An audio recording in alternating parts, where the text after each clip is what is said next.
Gente, tudo bem? Aqui é Camila Souza, psicóloga clínica, especialista em psicologia junguiana. Hoje a gente vai falar um pouquinho sobre os arquétipos, né? Eu acho que umas 3 semanas atrás, eu fiz um vídeo aqui no canal falando sobre complexos. Se vocês quiserem acessar, eu vou deixar o link aqui em cima se vocês estiverem no YouTube. Se estiver no Instagram, vocês não vão conseguir acessar. Aí vocês têm que entrar no YouTube pra ver o vídeo.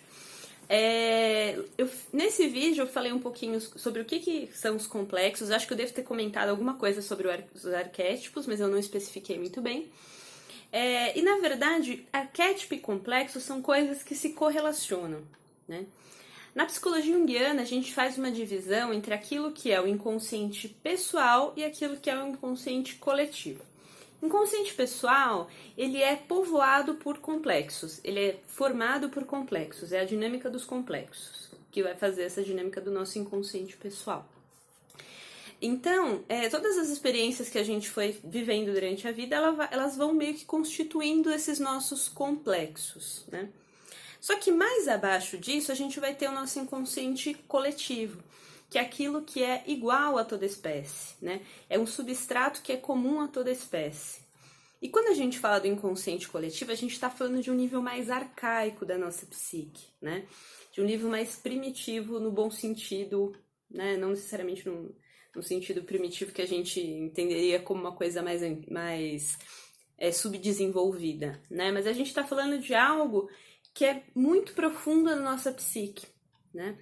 E isso é comum a toda espécie, então independente da cultura, por exemplo, às vezes em diversas mitologias a gente encontra deuses, né, divindades, enfim, que têm aspectos semelhantes, a gente consegue fazer algumas conexões entre diferentes mitologias, né?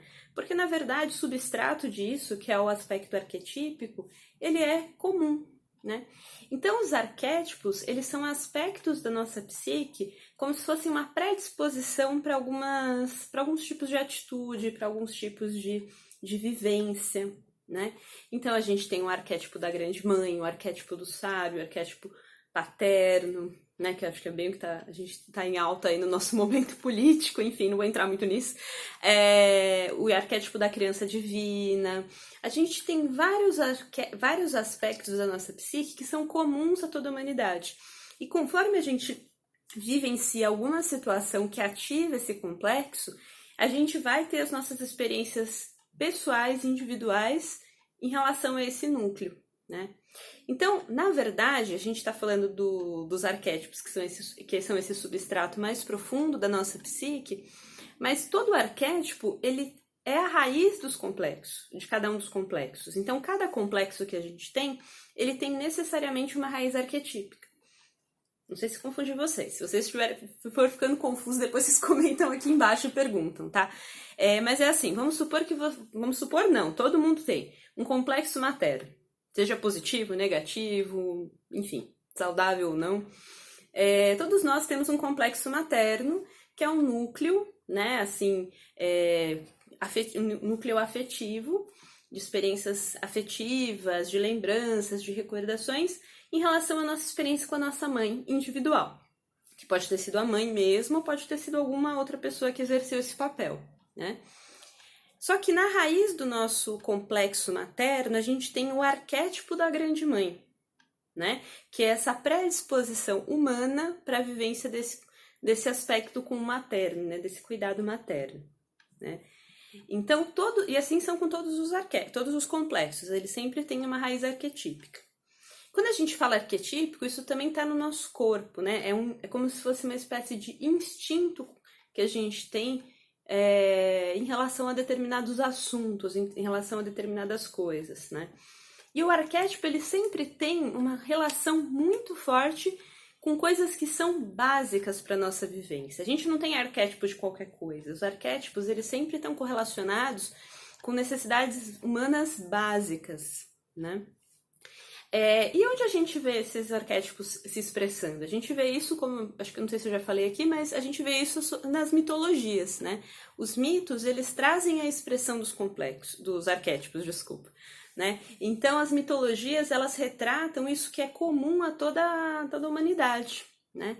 Então, a gente vê, por exemplo, nos mitos gregos ou nos mitos africanos, né? Apesar de ter um aspecto que é um pouco da cultura da região, ele tem um aspecto que é muito parecido, né? Então, às vezes você vai ver Yansan e você vê que Yansan tem muitas coisas da Ártemis, que é uma deusa, né, assim, da mitologia grega. Então, a gente vai conseguindo fazer essas associações, porque tem um aspecto que é coletivo, né? E geralmente, quando a gente fala dessa coisa dos arquétipos, né? Por exemplo, às vezes vem um paciente que tem um sonho arquetípico, né? O sonho arquetípico é quando a pessoa traz um conteúdo no sonho que a gente percebe que não é um conteúdo individual, né? Ele vem em algo muito mais forte, porque o arquétipo ele vem com uma potência muito maior, às vezes até maior do que o nosso ego aguenta, né? Porque como é uma coisa, imagina que assim, é uma coisa que vem das profundezas da nossa psique. Então ele vem com uma carga energética, uma carga afetiva muito grande, que é capaz de tomar a gente, por exemplo, né? Então, esse arquétipo, quando ele vem, por exemplo, num sonho, a gente percebe que aparece, sei lá, um dragão, aparece, de repente, uma história que a gente vai ver que, de repente, faz lembrar muito alguma história de alguma mitologia, né? Então, vem um aspecto mitológico, algo que é muito fora do comum, né? Sei lá, um pássaro gigante, uma baleia que engole um navio, enfim, alguma coisa assim que é muito fora do comum e muito longe, muito distante daquilo que a pessoa vivencia no seu dia a dia. Então, isso a gente está falando de um sonho arquetípico. E as pessoas, às vezes, têm uma tendência a romancear muito, né? Porque parece muito legal, e é mesmo, né? Essa coisa do arquétipo, né? Então, nossa, a pessoa teve um sonho arquetípico. Mas não necessariamente isso é positivo, né? Para uma pessoa que tem um ego estruturado, a vivência arquetípica, ela pode aparecer, por exemplo, até no momento de grande transformação. Então, vem um sonho arquetípico como um prenúncio, né, de uma grande mudança. Mas, muitas vezes, para uma pessoa que tem um ego desestruturado, isso pode também ser um indício de uma psicose, por exemplo. Isso pode ser um indício de que o ego dessa pessoa está perdendo força, né? Então, não necessariamente esses conteúdos, quando vêm, eles têm um aspecto necessariamente positivo. Depende muito da estrutura do ego daquela pessoa. Tá bom, gente? Então, é isso. Só queria dar uma pitadinha. Acho que eu até falei demais. Já deu uns 7 minutos aqui o vídeo. Depois, se vocês tiverem mais dúvidas, deixa aqui nos comentários que eu vou respondendo, só para o vídeo não ficar muito longo. Tá bom, gente? Então, é isso e até a próxima semana.